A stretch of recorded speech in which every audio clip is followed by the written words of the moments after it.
ਸਵਾਗਤ ਹੈ ਜੀ ਸਾਰਿਆਂ ਦਾ। ਅੱਜ ਅਸੀਂ SST ਦੇ ਵਿੱਚ ਭਾਰਤ ਦੇ ਪ੍ਰਮੁੱਖ ਯੁੱਧਾਂ ਬਾਰੇ ਤੇ ਪ੍ਰਮੁੱਖ ਯਾਤਰੀਆਂ ਬਾਰੇ ਤੇ ਪ੍ਰਮੁੱਖ ਵਿਦਵਾਨਾਂ ਬਾਰੇ ਪੜ੍ਹਾਂਗੇ ਜੀ। ਵੀਡੀਓ ਨੂੰ ਲਾਈਕ ਤੇ ਸ਼ੇਅਰ ਜ਼ਰੂਰ ਕਰਨਾ ਜੀ।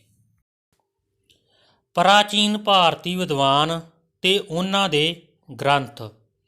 ਸਮਾਂ, ਵਿਦਵਾਨ ਤੇ ਰਚਨਾ। 600 ਤੋਂ ਲੈ ਕੇ 400 ਈਸਵੀ ਪੂਰਵ ਤੱਕ ਗੌਤਮ ਵਿਦਵਾਨ ਨੇ ਨਿਆਂ ਸੂਤਰ ਦਰਸ਼ਨ ਗ੍ਰੰਥ ਦੀ ਰਚਨਾ ਕੀਤੀ। 600 ਤੋਂ ਲੈ ਕੇ 400 ਈਸਵੀ ਪੂਰਵੀ ਤੱਕ ਕਪਲ ਵਿਦਵਾਨ ਜੀ ਹੋਏ ਹਨ। ਉਹਨਾਂ ਨੇ ਸੰਖਿਕ ਸੂਤਰ ਗ੍ਰੰਥ ਦੀ ਰਚਨਾ ਕੀਤੀ। 500 ਈਸਾ ਪੂਰਵ ਵਿੱਚ ਵਾਲਮੀਕ ਜੀ ਹੋਏ। ਉਹਨਾਂ ਨੇ ਰਮਾਇਣ ਮਹਾਂਕਾਵ ਗ੍ਰੰਥ ਦੀ ਰਚਨਾ ਕੀਤੀ। 400 ਈਸਾ ਪੂਰਵ ਤੋਂ ਲੈ ਕੇ 400 ਈਸਵੀ ਤੱਕ ਵੇਦ ਵਿਆਸ ਜੀ ਹੋਏ ਹਨ। ਉਹਨਾਂ ਨੇ ਮਹਾਂਭਾਰਤ ਮਹਾਂਕਾਵ ਗ੍ਰੰਥ ਦੀ ਰਚਨਾ ਕੀਤੀ। 400 ਈਸਾ ਪੂਰਵ ਵਿੱਚ ਪਾਣਿਨੀ ਜੀ ਹੋਏ ਆ। ਉਹਨਾਂ ਨੇ ਅਸ਼ਟ ਅਧਿਆਏ ਵਿਆਕਰਨ ਦੀ ਰਚਨਾ ਕੀਤੀ। 300 ਈਸਾ ਪੂਰਵ ਵਿੱਚ ਕਟਾਲਿਆ ਜੀ ਹੋਏ ਹਨ।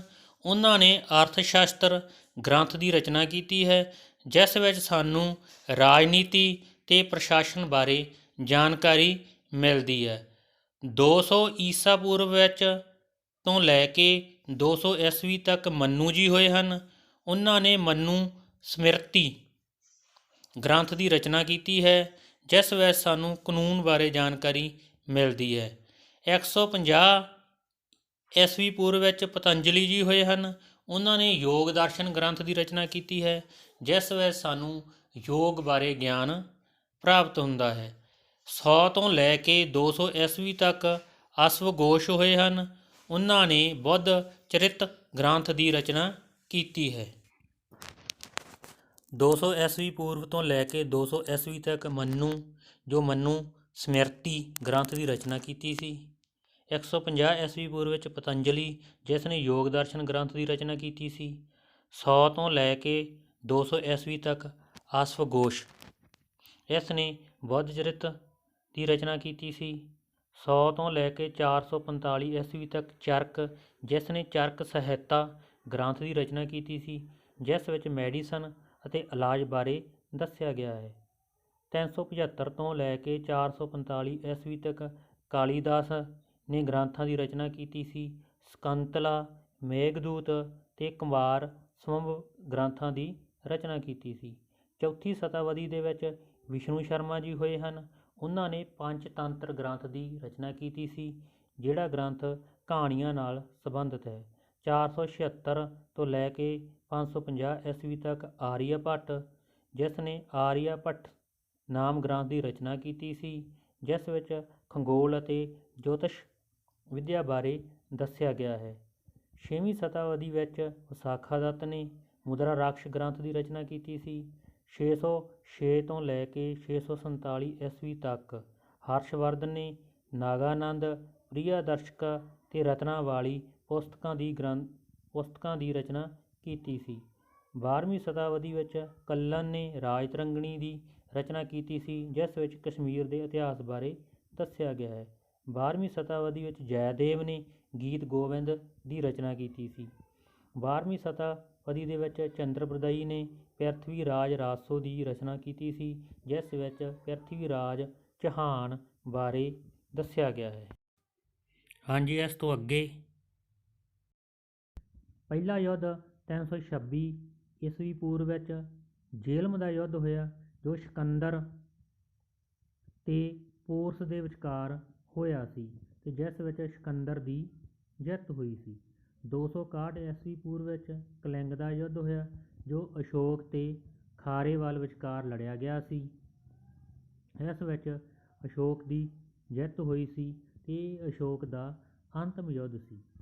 1991 ਈਸਵੀ ਵਿੱਚ ਤਰਾਇਨ ਦਾ ਪਹਿਲਾ ਯੁੱਧ ਹੋਇਆ, ਜੋ ਮੁਹੰਮਦ ਗੌਰੀ ਤੇ ਪ੍ਰਿਥਵੀ ਰਾਜ ਚੌਹਾਨ ਦੇ ਵਿਚਕਾਰ ਹੋਇਆ ਸੀ। ਇਸ ਵਿੱਚ ਪ੍ਰਿਥਵੀ ਰਾਜ ਚੌਹਾਨ ਦੀ ਜਿੱਤ ਹੋਈ ਸੀ। 1192 ਈਸਵੀ ਵਿੱਚ ਤਰਾਇਨ ਦਾ ਦੂਜਾ ਯੁੱਧ ਹੋਇਆ, ਜੋ ਮੁਹੰਮਦ ਗੌਰੀ ਤੇ ਪ੍ਰਿਥਵੀ ਰਾਜ ਚੌਹਾਨ ਦੇ ਵਿਚਕਾਰ ਹੋਇਆ ਸੀ। ਇਸ ਵਿੱਚ ਮੁਹੰਮਦ ਗੌਰੀ ਦੀ ਜਿੱਤ ਹੋ ਗਈ ਤੇ ਦਿੱਲੀ ਉੱਪਰ ਦਿੱਲੀ ਸਲਤਨਤ ਦਾ ਰਾਜ ਸਥਾਪਿਤ ਹੋ ਗਿਆ। 1526 ਈਸਵੀ ਵਿੱਚ ਪਾਣੀਪਤ ਦਾ ਪਹਿਲਾ ਯੁੱਧ ਜੋ ਬਾਬਰ ਤੇ ਇਬਰਾਹਿਮ ਲੋਧੀ ਦੇ ਵਿਚਕਾਰ ਲੜਿਆ ਗਿਆ ਸੀ, ਇਸ ਵਿੱਚ ਬਾਬਰ ਦੀ ਜਿੱਤ ਹੋਈ ਤੇ ਮੁਗਲ ਰਾਜ ਦੀ ਸਥਾਪਨਾ ਹੋਈ ਤੇ ਲੋਧੀ ਵੰਸ਼ ਦਾ ਅੰਤ ਹੋ ਗਿਆ। 1527 ਈਸਵੀ ਵਿੱਚ ਕਨਵਾ ਦਾ ਯੁੱਧ ਇਹ ਬਾਬਰ ਤੇ ਰਾਣਾ ਸਾਂਗਾ ਦੇ ਵਿਚਕਾਰ ਲੜਿਆ ਗਿਆ ਸੀ, ਜਿਸ ਵਿੱਚ ਬਾਬਰ ਦੀ ਜਿੱਤ ਹੋਈ। 1528 ਈਸਵੀ ਵਿੱਚ ਚੰਦੇਰੀ ਦਾ ਯੁੱਧ ਜੋ ਬਾਬਰ ਤੇ ਮੇਦਨੀ ਰਾਏ ਵਿਚਕਾਰ ਲੜਿਆ ਗਿਆ ਸੀ, ਇਸ ਵਿੱਚ ਵੀ ਬਾਬਰ ਦੀ ਜਿੱਤ ਹੋਈ। 1529 ਈਸਵੀ ਵਿੱਚ ਘਾਗਰਾ ਦਾ ਯੁੱਧ ਜੋ ਬਾਬਰ ਤੇ ਮਹਿਮੂਦ ਲੋਧੀ ਵਿਚਕਾਰ ਲੜਿਆ ਗਿਆ ਸੀ, ਇਸ ਵਿੱਚ ਵੀ ਬਾਬਰ ਦੀ ਜਿੱਤ ਹੋਈ ਤੇ ਮਹਿਮੂਦ ਲੋਧੀ ਦੀ ਹਾਰ ਹੋਈ। ਇਸ ਯੁੱਧ ਨੂੰ ਜਲ ਤੇ ਥਲ ਦੋਵਾਂ ਜਗ੍ਹਾ ਉੱਪਰ ਲੜਿਆ ਗਿਆ ਹੈ, ਪਾਣੀ ਵਿੱਚ ਵੀ ਤੇ ਧਰਤੀ ਉੱਪਰ ਵੀ ਇਹ ਯੁੱਧ ਲੜਿਆ ਗਿਆ। 1539 ਈਸਵੀ ਵਿੱਚ ਚੌਸਾ ਦਾ ਯੁੱਧ ਜੋ ਹਮਾਯੂ ਤੇ ਸ਼ੇਰ ਸ਼ਾਹ ਸੂਰੀ ਦੇ ਵਿਚਕਾਰ ਹੋਇਆ ਸੀ, ਇਸ ਵਿੱਚ ਸ਼ੇਰ ਸ਼ਾਹ ਸੂਰੀ ਦੀ ਜਿੱਤ ਹੋਈ ਤੇ ਹਮਾਯੂ ਦੀ ਹਾਰ ਹੋਈ। 1540 ਈਸਵੀ ਵਿੱਚ ਕਨੌਜ ਦਾ ਯੁੱਧ ਜਾਂ ਬੈਲਗ੍ਰਾਮ ਦਾ ਯੁੱਧ ਵੀ ਬੋਲਿਆ ਜਾਂਦਾ, ਇਹ ਹਮਾਯੂ ਤੇ ਸ਼ੇਰ ਸ਼ਾਹ ਸੂਰੀ ਵਿਚਕਾਰ ਲੜਿਆ ਗਿਆ ਸੀ, ਜਿਸ ਵਿੱਚ 1556 ਈਸਵੀ ਵਿੱਚ ਪਾਣੀਪਤ ਦਾ ਦੂਸਰਾ ਯੁੱਧ ਲੜਿਆ ਗਿਆ। ਇਹ ਯੁੱਧ ਅਕਬਰ ਤੇ ਹੇਮੂ ਵਿਚਕਾਰ ਲੜਿਆ ਗਿਆ ਸੀ। ਇਸ ਯੁੱਧ ਤੋਂ ਬਾਅਦ ਦਿੱਲੀ ਉੱਪਰ ਅਕਬਰ ਦਾ ਰਾਜ ਹੋ ਜਾਂਦਾ ਤੇ ਹੇਮੂ ਜਿਹੜਾ ਹਿੰਦੂ ਰਾਜ ਦਾ ਸ਼ਾਸਕ ਹੁੰਦਾ ਉਸ ਦਾ ਅੰਤ ਹੋ ਜਾਂਦਾ। 1565 ਈਸਵੀ ਵਿੱਚ ਤਾਲੀਕੋਟਾ ਦਾ ਯੁੱਧ ਜੋ ਨਿਜ਼ਾਮ ਸ਼ਾਹ ਤੇ ਰਾਮ ਰਾਜਾ ਵਿਚਕਾਰ ਲੜਿਆ ਜਾਂਦਾ ਹੈ, ਇਸ ਵਿੱਚ ਰਾਮ ਰਾਜਾ ਦੀ ਹਾਰ ਹੁੰਦੀ ਹੈ। 1576 ਈਸਵੀ ਵਿੱਚ ਹਲਦੀ ਘਾਟੀ ਦਾ ਯੁੱਧ ਜੋ ਰਾਣਾ ਪ੍ਰਤਾਪ ਤੇ ਮੁਗਲ ਸੈਨਾਪਤੀ ਮਾਨ ਸਿੰਘ ਵਿਚਕਾਰ ਲੜਿਆ ਜਾਂਦਾ ਹੈ, ਇਸ ਵਿੱਚ ਰਾਣਾ ਪ੍ਰਤਾਪ ਸਿੰਘ ਦੀ ਹਾਰ ਹੁੰਦੀ ਹੈ ਤੇ ਸੈਨਾਪਤੀ ਮਾਨ ਸਿੰਘ ਦੀ ਜਿੱਤ ਹੁੰਦੀ। 1559 ਈਸਵੀ ਵਿੱਚ ਬੇਦਰਾ ਦਾ ਯੁੱਧ ਹੁੰਦਾ ਜੋ ਡੱਚ ਤੇ ਅੰਗਰੇਜ਼ਾਂ ਵਿਚਕਾਰ ਲੜਿਆ ਜਾਂਦਾ ਹੈ। ਇਸ ਯੁੱਧ ਵਿੱਚ ਅੰਗਰੇਜ਼ਾਂ ਦੀ ਜਿੱਤ ਹੁੰਦੀ ਹੈ ਤੇ ਡੱਚਾਂ ਦਾ ਭਾਰਤ ਵਿੱਚ ਤਕਰੀਬਨ ਖਾਤਮਾ ਹੋ ਜਾਂਦਾ। 1761 ਈਸਵੀ ਵਿੱਚ ਪਾਣੀਪਤ ਦਾ ਤੀਜਾ ਯੁੱਧ ਜੋ ਅਹਿਮਦ ਸ਼ਾਹ ਅਬਦਾਲੀ ਅਤੇ ਮਰਾਠਿਆਂ ਦੇ ਵਿਚਕਾਰ ਹੁੰਦਾ ਹੈ, ਇਸ ਵਿੱਚ ਮਰਾਠਿਆਂ ਦੀ ਕਰਾਰੀ ਹਾਰ ਹੁੰਦੀ ਹੈ। 1764 ਈਸਵੀ ਵਿੱਚ ਬਕਸਰ ਦਾ ਯੁੱਧ ਜੋ ਅੰਗਰੇਜ਼ਾਂ ਅਤੇ ਮੀਰ ਕਾਸਮ ਦੇ ਵਿਚਕਾਰ ਹੁੰਦਾ ਹੈ, ਇਸ ਵਿੱਚ ਮੀਰ ਕਾਸਮ ਦੀ ਹਾਰ ਹੁੰਦੀ ਹੈ। 1962 ਈਸਵੀ ਵਿੱਚ ਭਾਰਤ ਤੇ ਚੀਨ ਦਾ ਯੁੱਧ ਹੁੰਦਾ ਹੈ ਜੋ ਚੀਨ ਦੁਆਰਾ ਭਾਰਤ 'ਤੇ ਹਮਲਾ ਕੀਤਾ ਗਿਆ ਹੈ। 1965 ਈਸਵੀ ਵਿੱਚ ਭਾਰਤ ਪਾਕ ਦਾ ਯੁੱਧ ਹੁੰਦਾ ਹੈ, ਪਾਕ ਦੁਆਰਾ ਭਾਰਤ 'ਤੇ ਹਮਲਾ ਕੀਤਾ ਗਿਆ ਸੀ। 1971 ਈਸਵੀ ਵਿੱਚ ਭਾਰਤ ਪਾਕ ਵਿਚਕਾਰ ਯੁੱਧ ਹੁੰਦਾ ਹੈ ਜੋ ਬੰਗਲਾਦੇਸ਼ ਦੀ ਆਜ਼ਾਦੀ ਲਈ ਯੁੱਧ ਲੜਿਆ ਜਾਂਦਾ ਹੈ। ਹਾਂਜੀ, ਭਾਰਤ ਵਿੱਚ ਵੱਖ-ਵੱਖ ਆਏ ਯਾਤਰੀ ਅਤੇ ਕਿਹੜੇ ਰਾਜਿਆਂ ਦੇ ਉਹ ਸਮਕਾਲੀ ਸੀ ਉਹਨਾਂ ਬਾਰੇ ਪੜ੍ਹਾਂਗੇ।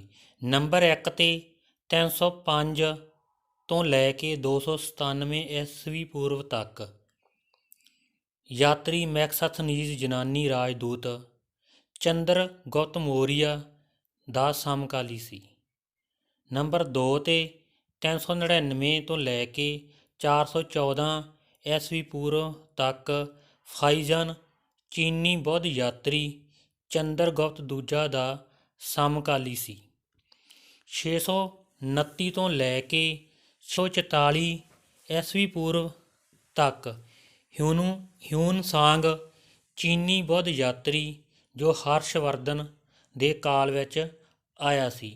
ਨੰਬਰ 4 'ਤੇ 675 ਤੋਂ ਲੈ ਕੇ 695 ਈਸਵੀ ਪੂਰਵ ਤੱਕ ਇਤਸੰਗ ਚੀਨੀ ਬੁੱਧ ਯਾਤਰੀ ਜੋ ਪੱਛਮੀ ਭਾਰਤ ਦੇ ਵਿੱਚ ਆਇਆ ਸੀ। ਨੰਬਰ 5 'ਤੇ 9ਵੀਂ ਸ਼ਤਾਬਦੀ ਵਿੱਚ ਸੁਲੇਮਾਨ ਅਰਬ ਯਾਤਰੀ ਬੰਗਾਲ ਦੇ ਸ਼ਾਸਕ ਨਰੇਸ਼ ਦੇਵਪਾਲ ਦਾ ਸਮਕਾਲੀ ਸੀ। ਨੰਬਰ 6 'ਤੇ 915 ਤੋਂ ਲੈ ਕੇ 916 ਈਸਵੀ ਤੱਕ ਆਲਮਸੂਦੀ ਅਰਬ ਯਾਤਰੀ ਮਾਹੀਵਾਲ ਪਹਿਲਾ ਪ੍ਰਤੀਹਾਰ ਰਾਜੇ ਦਾ ਸਮਕਾਲੀ ਸੀ। 1001 ਤੋਂ ਲੈ ਕੇ 1030 ਈਸਵੀ ਤੱਕ ਅਲ ਬਰੂਨੀ ਜੋ ਪੱਛਮੀ ਭਾਰਤ ਵਿੱਚ ਆਇਆ ਸੀ ਮਹਿਮੂਦ ਗਜ਼ਨਵੀ ਦੇ ਨਾਲ। 8 ਨੰਬਰ 'ਤੇ 298 ਤੋਂ ਲੈ ਕੇ 273 ਈਸਵੀ ਪੂਰਵ ਵਿੱਚ ਡਾਈਮੈਕਸ ਜੋ ਸਿਕੰਦਰ ਦਾ ਰਾਜਦੂਤ ਸੀ, ਉਹ ਬਿੰਦੂਸਾਰ ਦਾ ਸਮਕਾਲੀ ਸੀ, ਉਹ ਵੀ ਭਾਰਤ ਵਿੱਚ ਆਇਆ ਸੀ। ਨੰਬਰ 9 'ਤੇ 248 ਤੋਂ ਲੈ ਕੇ 262 ਈਸਵੀ ਪੂਰਵ ਵਿੱਚ ਡਾਈਜ਼ਨੀਸਿਜ਼ਮ ਜੋ ਮਿਸਰ ਦਾ ਰਾਜਦੂਤ ਸੀ, ਉਹ ਵੀ ਬਿੰਦੂਸਾਰ ਦੇ ਦਰਬਾਰ ਵਿੱਚ ਆਇਆ ਸੀ। ਨੰਬਰ 10 'ਤੇ 100 ਈਸਵੀ ਪੂਰਵ ਵਿੱਚ ਐਲੀਜਨ ਜੋ ਯੂਨਾਨੀ ਯਾਤਰੀ ਸੀ, ਉਹ ਪੱਛਮੀ ਭਾਰਤ ਦੇ ਵਿੱਚ ਆਇਆ ਸੀ। 11 ਨੰਬਰ 'ਤੇ 1320 ਤੋਂ ਲੈ ਕੇ 1330 ਈਸਵੀ ਤੱਕ ਯਾਤਰੀ ਇਬਨ ਬਤੂਤਾ ਜੋ ਅਫਰੀਕੀ ਯਾਤਰੀ ਸੀ, ਉਹ ਸਮਕਾਲੀ ਮੁਹੰਮਦ ਬਿਨ ਤੁਗਲਕ ਦੇ ਦਰਬਾਰ ਵਿੱਚ ਆਇਆ ਸੀ। ਨੰਬਰ 12 'ਤੇ 16ਵੀਂ ਸਦੀ ਦੇ ਵਿੱਚ ਤਾਰਾਨਾਥ ਜੋ ਤਿੱਬਤੀ ਯਾਤਰੀ ਸੀ, ਉਹ ਪੂਰਬੀ ਭਾਰਤ ਦੇ ਵਿੱਚ ਆਇਆ ਸੀ। ਨੰਬਰ 13 'ਤੇ 17ਵੀਂ ਸਦੀ ਵਿੱਚ ਜੀਨ ਥਿਨ ਨਾਟ ਜੋ ਫਰਾਂਸ ਦਾ ਸੀ, ਉਹ ਔਰੰਗਜ਼ੇਬ ਦੇ ਦਰਬਾਰ ਵਿੱਚ ਆਇਆ ਸੀ।